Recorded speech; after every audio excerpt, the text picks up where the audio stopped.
Баршаңызға сәлем. Бүгін біз осындай тырнақ құрақты жасап үйренеміз. Ең алдымен шыт немесе бөз матаны 20-да 20 қылып кесіп аламыз. Ортасынан диаметрі бойынша сызып аламыз. Бастар алдында барқыт матаны 4-те 4 қылып кесіп аламыз. Сол диаметрдің тура ортасына 4 бұрышын келтіріп қойып аламыз. Бір шетінен тіге бастаймыз. Ақ матаны орысы астына қаратып, басып, беттестіріп тігіп шығамыз. Тегіс астынаға, шашы астына қарап тұру керек. Түгі астына қарап тұру керек. Бұлай кесіп алып тастап, біртіндеп жасай береміз. Видеодағыдай ақ матамен 4 жағына айналдыра тігіп шығамыз.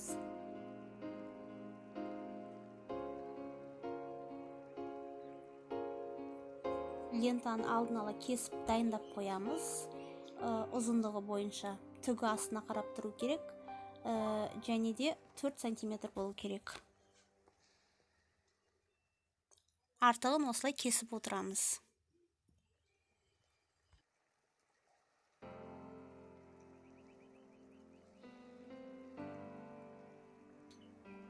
Енді көк матамызды осылай қайырып, үшбұрыштап кесіп аламыз. Осындай 4 бұрыштар дайындау керекпіз. Ортасынан қайырып, үшбұрышты қылып із қалдырамыз. Сол із бойынша қиылысқан жерге келетіндей етіп тігіп шығамыз.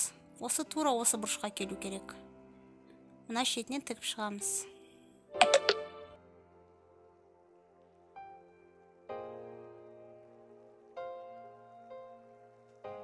Міне осындай болу керек. Енді 4 бұрышына да осылай тігіп шығамыз.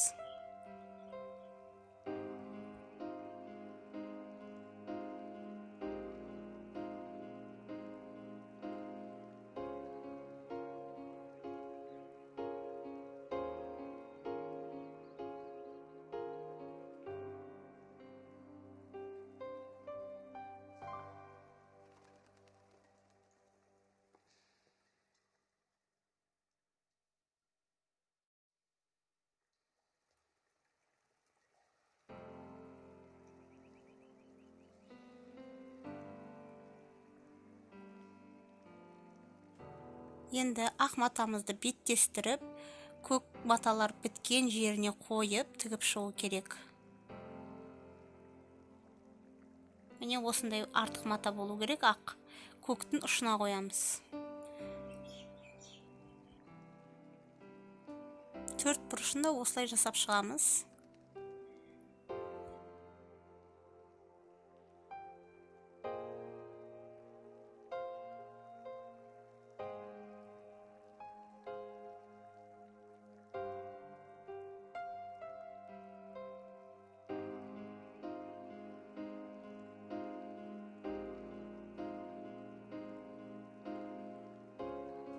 Міне енді қайтадан көк маталарды алып, қиылысқан жеріне жаңағыдай тігіп шығамыз. 4 бұрышында тура осылай жасап шығамыз.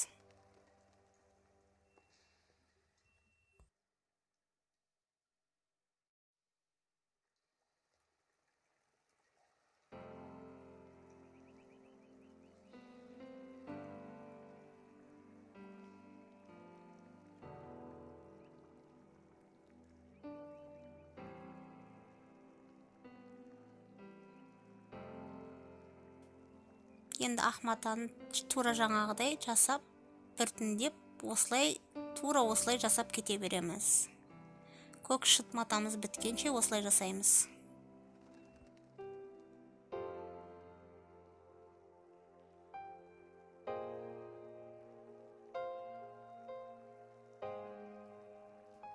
Тырнақ құрақтың жасалу жолы осындай болады. Өте оңай, өте әдемі болып шығады. Құрақ көрпеге жасап көріңіздер. Алда тағы да басқаша түрлерін көрсететін боламын. Подписка жасап қойыңыздар.